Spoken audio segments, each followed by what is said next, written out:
ওরে বাবু রে, ওরে সুমন রে, কি দৃশ্য করে দিয়ে গেল রে।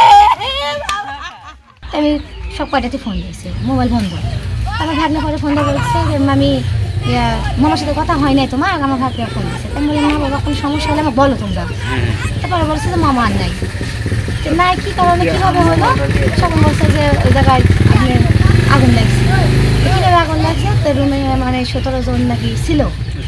আর আমার যে ভাগ্নের কাছে মানে থাকতো, তো ভাগ্নে বাইরে গিয়েছিল চুল কাটাতে জন্য। তো আসার পরে ওরা দেখে যে অবস্থা, রুমের মধ্যে আগুন মানে জ্বলিচ্ছে।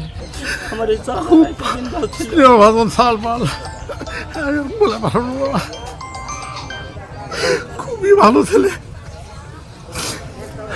আমার বড় সাথে কথা হয়নি বাবা, ছোটটার সাথে কথা হয়েছে মেজলে।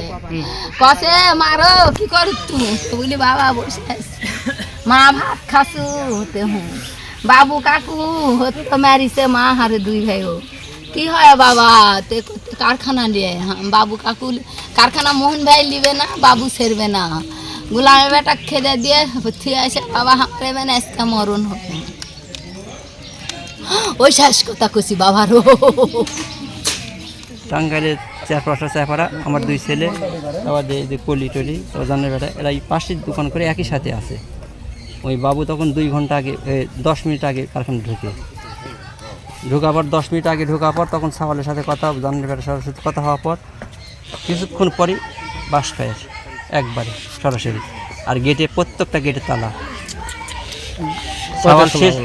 সাওয়াল শেষ সময় জিজ্ঞেস মা মা মা তোকে দেখো, আমরা শেষ সময় চলে যাচ্ছি মা, আর দেখা হয় না মা, ফোন বন্ধ হয়ে গেল মা।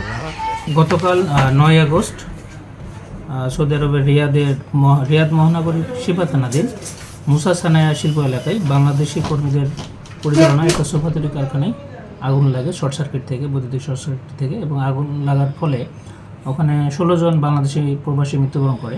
এর মধ্যে আমাদের আটটা উপজেলার এখন পর্যন্ত 11 জনের তথ্য আমরা জানতে পেরেছি সঠিকভাবে, এবং অন্যান্য তথ্য আরও চলছে যে আর কেউ আছে কিনা 16 জনের মধ্যে। এবং আমি গতকাল রাতে নিজেও তাদের পরিবারগুলোতে পরিদর্শন করেছি, বিশেষ করে আমাদের কালিকাপুর ইউনিয়নের গন্ডগোয়ালিয়া এলাকায় কাছাকাছি পরিবারের 4 জন মারা গিয়েছে।